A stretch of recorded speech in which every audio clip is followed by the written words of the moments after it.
Hello, welcome, Matt from MrLeica.com. I hope you guys are all well. In this video we're going to cover the basics of buying on eBay, and then if you stay with me till the end of the video we will specifically look at buying vintage cameras and lenses on eBay. I have my notebooks at the ready, so I'm going to try and give you all the details that you need to get the best offers when buying on eBay. Please bear in mind before we start, I'm sharing with you my best eBay buying strategy for me to purchase my own cameras and lenses at the best prices. The risk of telling you guys in this very niche market which we find ourselves in with some of the cameras and lenses that we use, I use and you may use or want to use. If I'm telling you how to find these gems on eBay, I may now have to pay more for my future purchases. So as a small thank you, please smash the like button, and if you'd like to join me on Patreon as well, there'll be a link at the end of this video. Excuse me if I look at my notes on and off during this video, but today we're going to cover 3 ways you can buy on eBay, 3 areas where you can buy on eBay from, how to determine what is a fair price, my search strategy, my bidding strategy, and then if you stay around to the end of the video, I'm going to share 5 tips to save money when buying on eBay, followed by 5 pro tips specifically looking at vintage cameras and lenses, do's and don'ts, things to watch out for. So those are probably the most valuable if you're into your vintage cameras and lenses like myself. I'll include some real examples and some definite what not to do's on eBay to save you from losing money. So if that sounds of interest, join me and let's get started.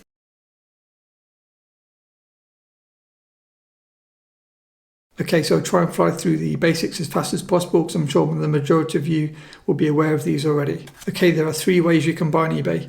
You can do buy it now option, where I think of it as kind of the same as buying in a shop. There's a fixed price and it's available at that moment. You can just click buy and it's done. It gets posted.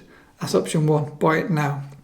The second option is auctions. This means you're bidding. The main difference between buy it now and bidding is with bidding, it's instant. So say you want a camera for tomorrow and it's really urgent.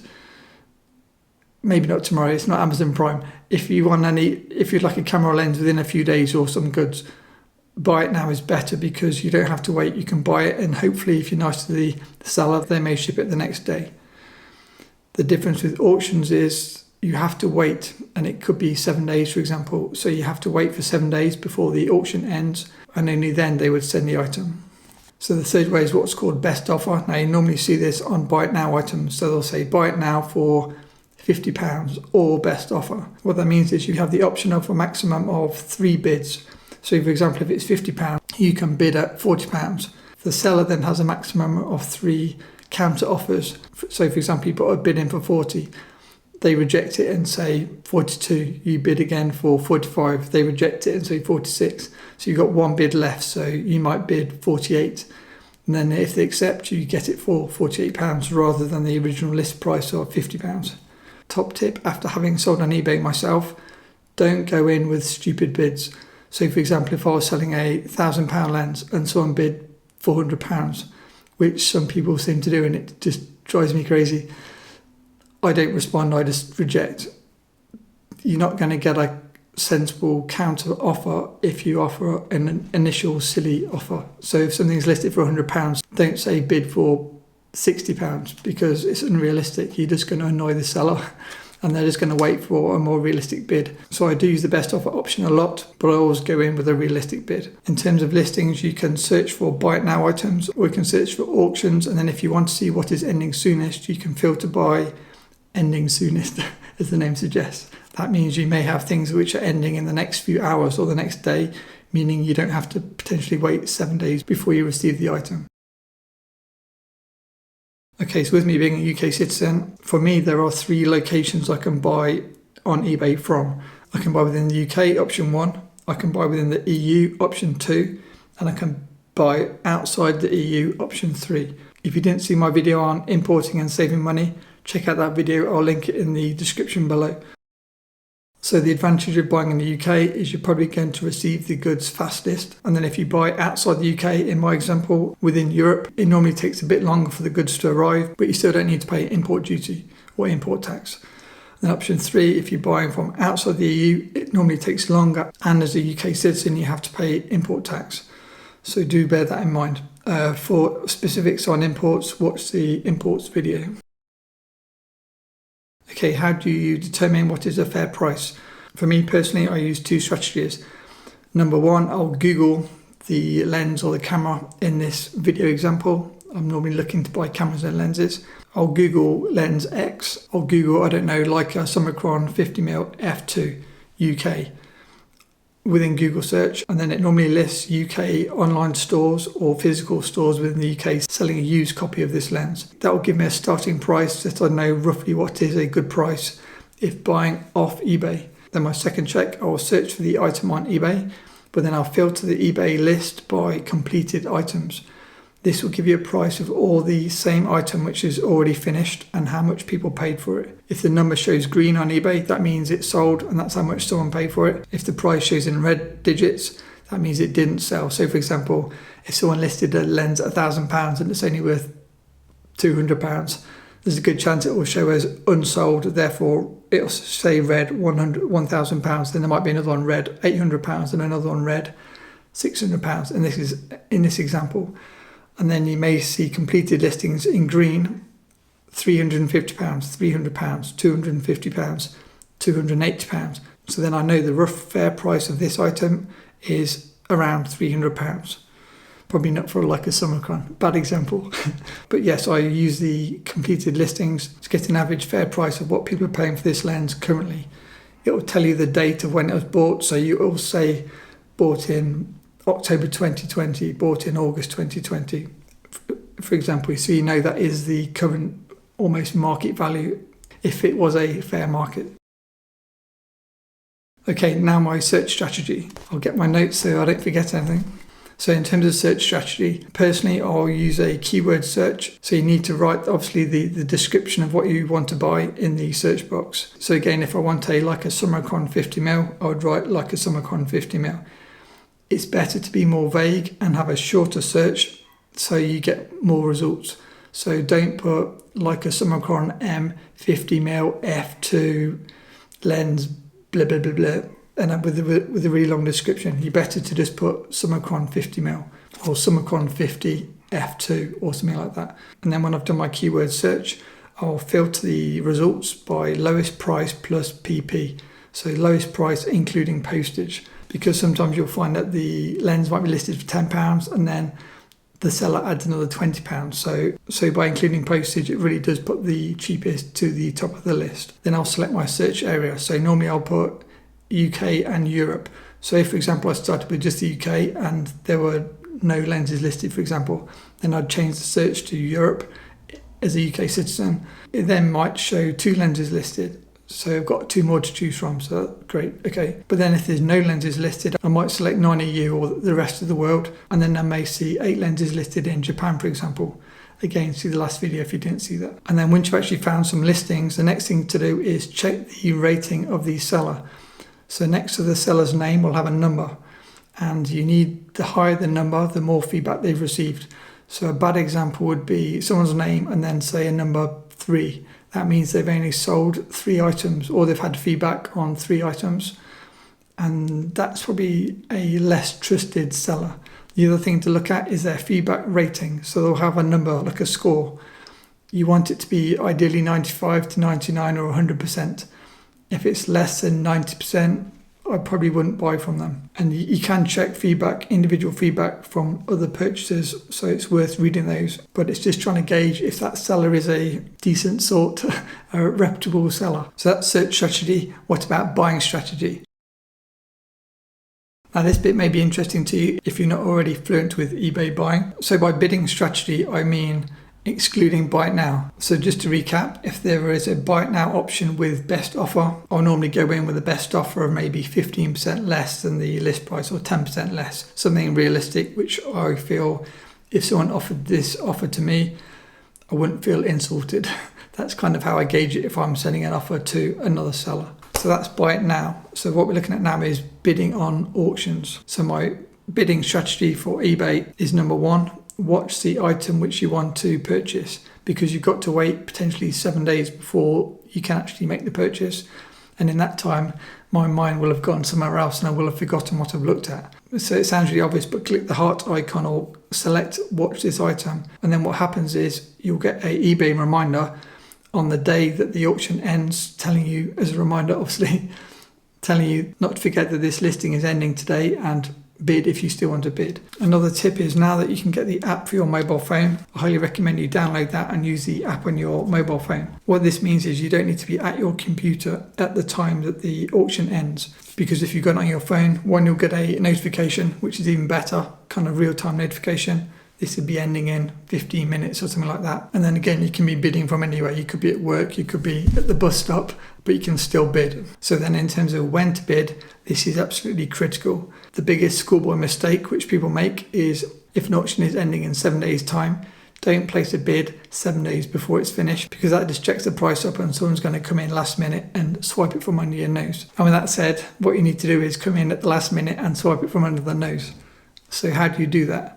So my strategy is, roughly 30 seconds before a auction is about to end, you place your maximum bid. So I call this kind of going in big and go in late. So you need to decide in your head before it finishes, what is the maximum price you want to pay for this camera or lens. So let's say that you know that the fair price is £200. So you're like, right, you're going to tell yourself, I'm not going to pay more than £200. So what you'll do is, 30 seconds before the time of the auction ends, you click place your bid and you put in the full £200. And then although it's 30 seconds before, it won't accept the bid until you press confirm. So what this means is you go in with your final bid. So for example, in this instance, we've decided £200. You press £200 and then you wait. And then you wait, and then depending on your internet connection, this is when your nerves, you either hold, or you go in slightly earlier, depending on your internet connection. If you've got a good internet connection, ideally you'd wait till maybe 2 seconds before the end and then click confirm bid with your maximum £200. If you've got a slow internet connection, this can mean that by the time it's gone through, the auction's already finished. In that case, maybe bid 8 seconds before, just to give you a bit of leeway, and hopefully your connection will be sufficient to place the bid before the 8 seconds is finished. Will it cost you £200? So to explain, even though we've gone in big with £200, our maximum offer, you won't necessarily have to pay £200. If the starting price was only £50 and there was one other bidder who bid £60, you're probably going to get it for just over their bid. So normally say maybe £65. You will never have to pay the full £200 unless somebody's bid say £190, and then you just beat it by the margin, so it'll accept the £200, if that makes sense. If someone's then bid at £205 or anything above £200, you won't have to pay any money, but obviously you won't get the item. So, but it's important to decide before what price you'll have to pay. And then if someone pays £300, you're like, you crazy fool. You could have bought it on this other listing as a buy it now listing for £250, for example. Or you could have gone to this shop in London in a UK situation and bought it for £260. So by giving to your maximum bid, you'll still be happy even if you lose, because you know that the other person has just paid well of the odds for that particular item, based on us checking the fair price before we made the bid. This is why it's really important to check the market price before we start bidding.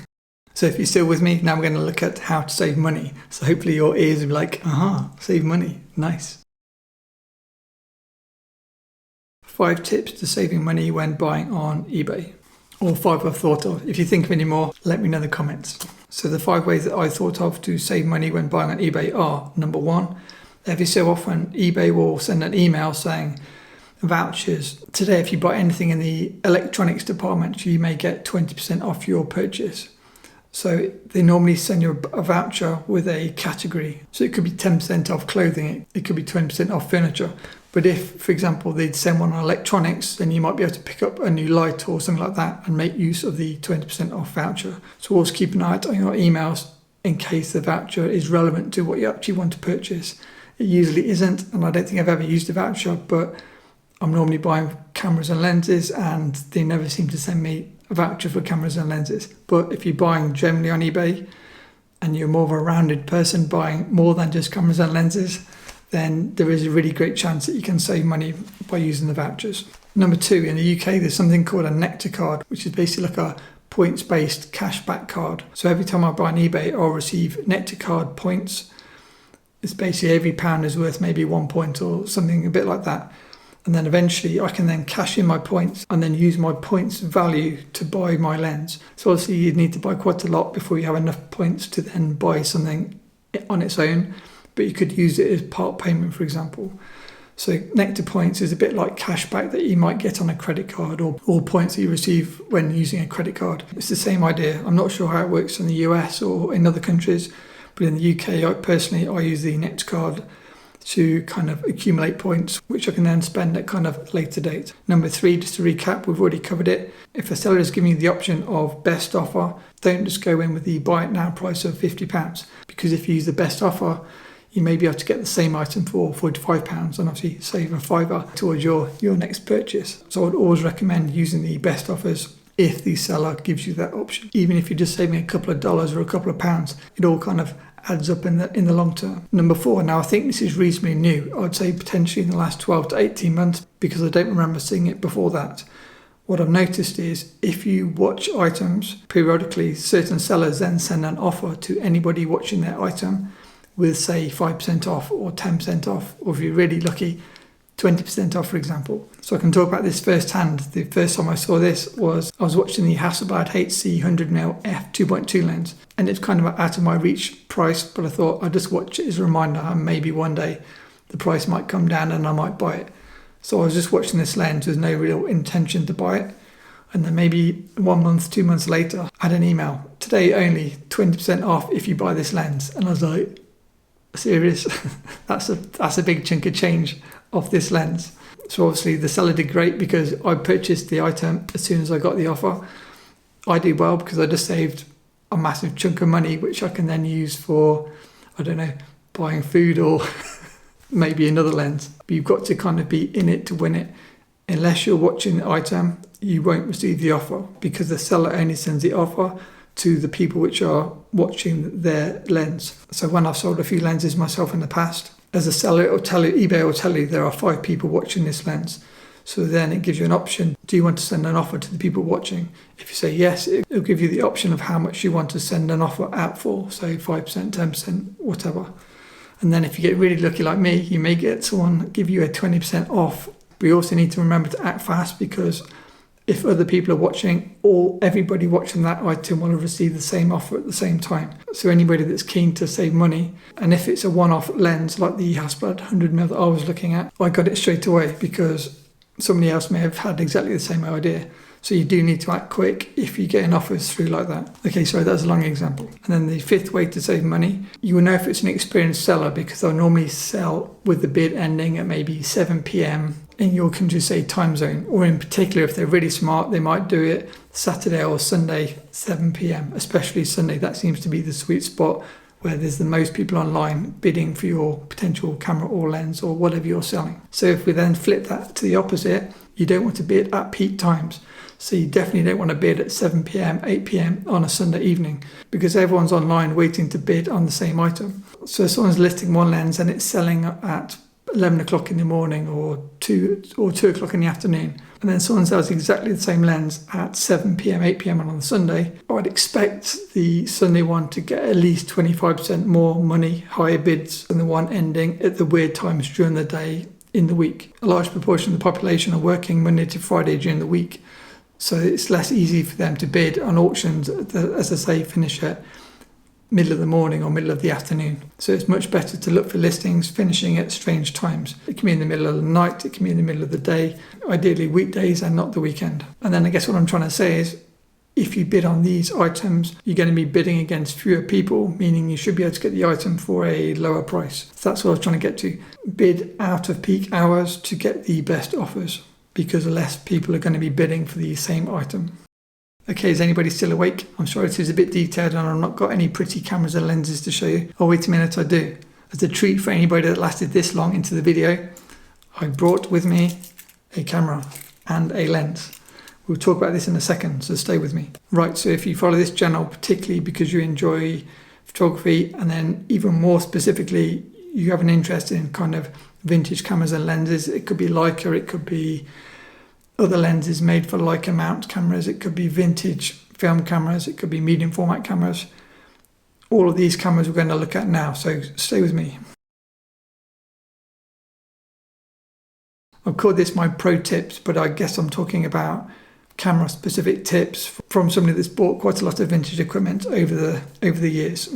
So if you have an interest in rare and potentially highly desirable cameras and lenses, the number one issue you're going to face is you can't find it listed on eBay. So for example, if you saw the Flint auctions video that I did, again I can link it in the description below.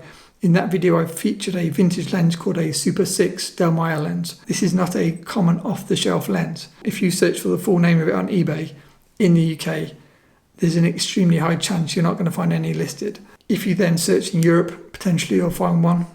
But again, if you're using the full description, again, there's a really high chance you won't find it. If you then search across the whole world, maybe there might be one listed in Japan if you're lucky. The lenses I want all seem to be in Japan. But in this instance, it's actually a British lens. But let's just say for argument's sake, you type in the full description, nothing comes up. What is my pro tip to help you find this lens? Use as short a description as possible. So for example, after my day at Flint Auctions, I was interested to see what the market price was for the Super 6 lens.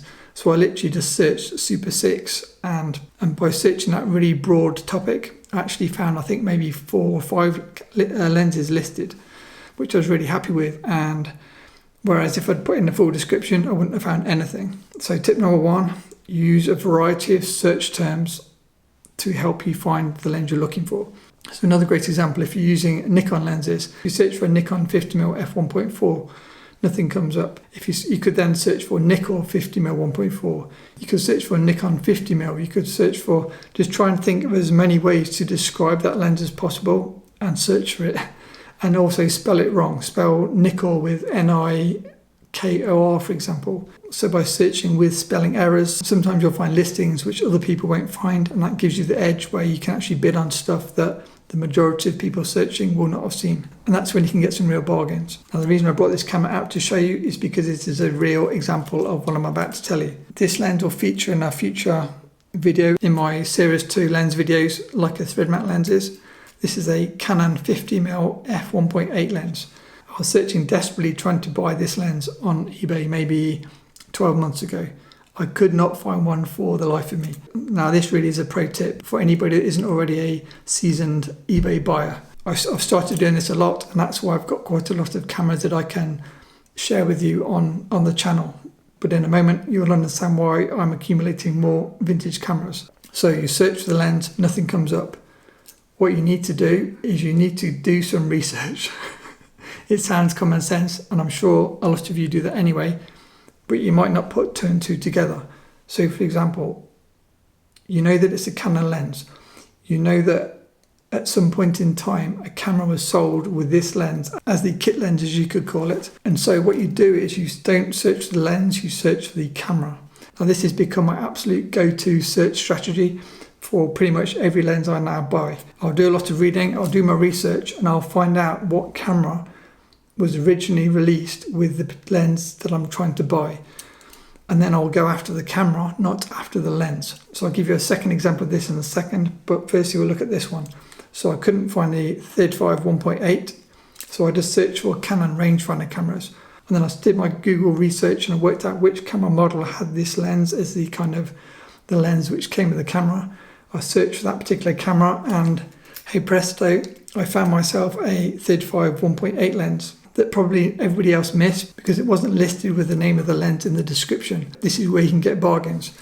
So it might just say Canon rangefinder camera working with lens. But what it doesn't say Canon 35mm 1.8, it just says lens. That's when you get your bargains. So the advantage of this is you'll find the lens that you want, hopefully. The disadvantage you could say is you may pay a slight premium because you're buying a camera and the lens, but the advantage is you get another camera to play with. So I've not even had a chance to use this camera yet. I'll maybe do it in a future video. But the reason I've started to accumulate quite a few vintage cameras is because I'm buying the cameras with the lens, and my desire is the lens and not the camera. But I guess it gives me something to review and share with you guys, so it's not all bad. I actually recorded a full 40-minute video for you guys on the Canon Model 7 versus the Leica M2. I then sold the Canon Model 7 to a guy called Paul. Paul, I hope you live in the camera. And then I came to post a video and the cards just lost all the footage. So I might have to do another Canon 7 review without the actual physical camera in my hand. I'm not sure how that will go down. If you still want me to do a Canon 7 review, let me know in the comments and I'll try and record it all again. It's a great alternative to a Leica and comes in at a fraction of the price. Okay, sorry, back on topic. So search for the camera, not the lens. So in this example, I got the Canon rangefinder camera with the 35mm lens. I then use the 35mm lens on my Leica cameras. But what you can then do is, like me, you could then just sell the camera body separately and use the money towards paying for the lens, for example. So if you don't want a pile of cameras, you can obviously sell the cameras on and just keep the lenses. But a really great way to find lenses. A second great example of this, which only dates back to last week, I was trying to buy a Minolta 50mm lens. I could not find a clean copy of this lens for reasonable money anywhere, even though it's a common lens. So I was like, right, I'm going to find a camera with the lens already on, and then I'm going to buy the camera lens combo and get a far better copy of the lens. Hopefully it's not arrived yet. Fingers crossed it's a decent one, but it looked good from the pictures. I'm going to come on to pictures in a second. I think I got a really good copy of the lens at a fraction of the price, and then I pretty much got a camera free with the lens, or say for 20% more than the lens was worth. I can then play with the camera. If I like the camera, I can keep it. If I don't like the camera, I can obviously sell it and use the money to put towards the lens. But by searching for the Minolta camera and not the Minolta lens, again, I think I've picked up another really nice lens at a fraction of the price of the similar lenses which were listed as lens only. The problem you find is for popular lenses, people will list them as lens only at a premium. There'll be other people selling off the lens and it might have fungus or it might have scratches or dust or blah, blah, blah at a discount. So you can have a discounted rubbish lens, or you can pay a premium for a good copy of the lens, or you can pay a middle price and get a great copy of the lens and a camera with it. So that's my preferred strategy. Okay, now if you're listening, I just mentioned check the photos. Checking the photos when buying on eBay is so important.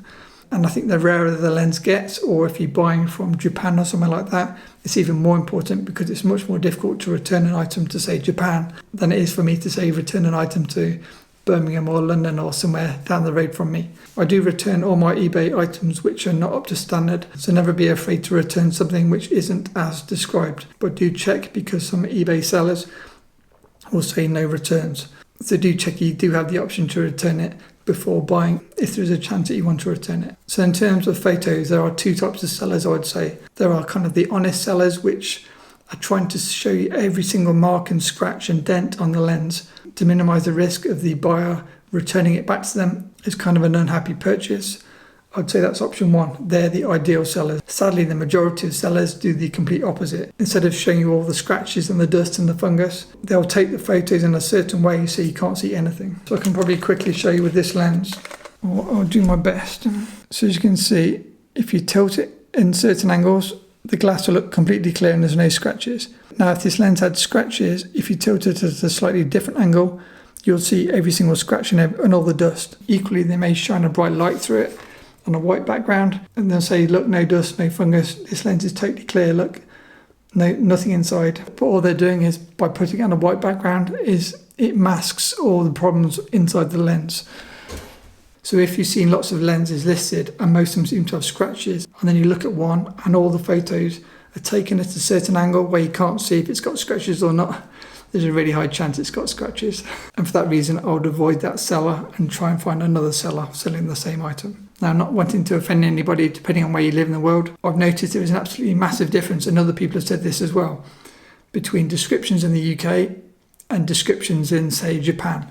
So, for example, a lens being sold in the UK might say mint, and then as a UK citizen, I understand that as mint, meaning it's perfect. And so as a British guy, if I read mint, I presume it means perfect. It doesn't matter if that's in England, in Europe, in Japan, mint means mint. But no, seemingly mint does not mean mint. When looking for my lens in Japan, seemingly every single description said, the best lens you're ever going to find, absolutely mint, almost like new, straight out the box. And then 5 or 10 more positive words listed after that. You won't get better, the best, the cleanest copy of this lens you will ever see. Or words to that effect.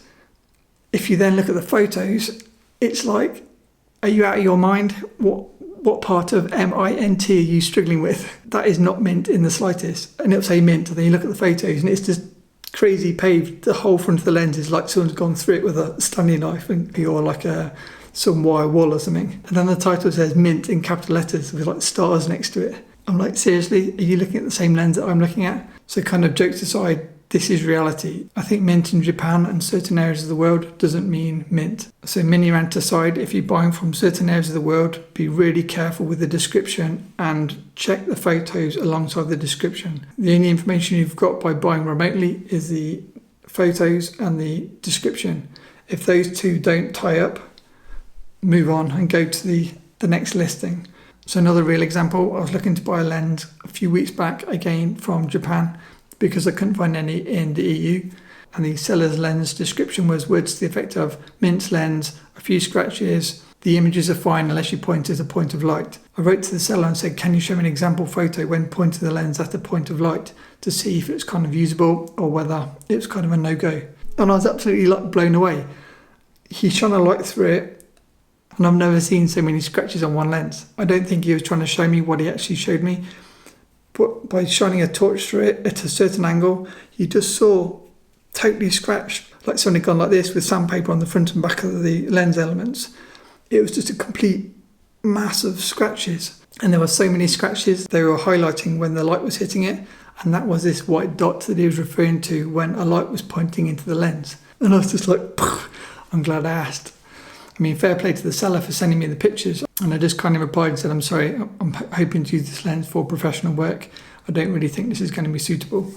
And that was the end of that. So definitely do check with your sellers if you're unsure. Ask for additional details. Is there any fungus? Is there any haze? Is there any scratches, front and rear elements? Is the focus throw smooth? Is there oil on the aperture blades? Check all these details if you're buying rare and vintage lenses, if you cannot already tell from the photos. It's better to be safe and ask the question. If they don't reply, then there's a good chance the lens has all the scratches, the mold and the fungus, and again, move on to a better seller. I've lost count of what pro tip we've got up to. So yes, search with different spellings, check the photos really carefully, check the description extremely carefully, write and ask the seller for confirmation of any of the details you want to know about the camera or the lens. And then, as I say, be careful of the word mint if you're looking to buy from Japan, because I think their version of mint is a bit different to the mint I'm used to in the UK. Nothing against Japan, it might just be a different version of the word mint, but just be careful. Okay, I have no idea how long I've been talking for. Is anybody still awake? Hopefully, if you're still with me, you've picked up a few little tips which you might be able to use to both protect yourself and hopefully pick up nicer items from eBay. And lastly, in talking about protecting yourself, some people might think that eBay is not safe to buy from. Personally, I've bought from eBay since I think eBay began, which is quite a long time. And as long as you stick to the rules, eBay generally looks after you. What I mean by that is buy within the eBay PayPal framework. You're going to get protection from your credit card if you pay by credit card through PayPal. So personally, I'll have my credit card set up on PayPal. So if anything went wrong, hopefully I've got credit card cover, I've got PayPal cover, and then I've got eBay cover if something went wrong and I didn't receive an item. As you might have heard in my previous video, I tried to save money where possible. So in the early days of eBay, I tried to get around the eBay framework just to save a few pennies. Highly recommend you don't do that. I won't tell you how much I lost, but for anybody that reads the blog, I have stated it on the mrleica.com blog in the past. It wasn't a small loss, and it was 100% self-inflicted because I'm a complete dumbass. I stupidly asked the seller if I could do a direct bank transfer off eBay to pay for an item and save, I don't know, it might have been £50, £100. And it was my idea to ask them for if I could do a bank transfer. I requested it. And I picked the wrong guy on the wrong day. It was probably the worst purchase possible of all the purchases I could have picked. I don't want to put you guys off eBay.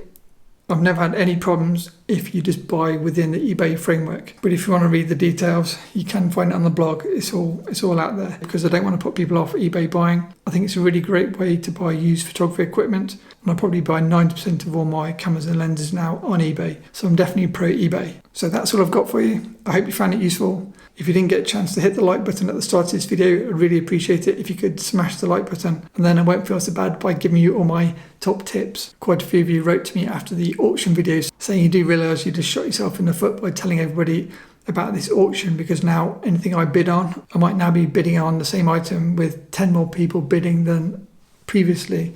meaning I might have to pay a higher price, but I'm trying to create a YouTube channel which adds value to you guys. So this video gets likes or I gain new subscribers, then it's all kind of worth it in the long run. I just want to be transparent and tell you how I'm buying my equipment, and then hopefully help you to buy similar equipment if that's what you're looking to do, if you're inspired by one of my previous camera or lens videos. Okay, I'll stop speaking before my SD card is completely full. Thanks so much for watching. Please like, share and subscribe to this video. And feel free to follow me on Facebook, Instagram, Flickr. I'm normally posting photos most days to one of the social media kind of platforms. Have a great day whatever you're doing. And as always, a massive thanks to my patrons. Thanks for watching and see you in the next video. Bye.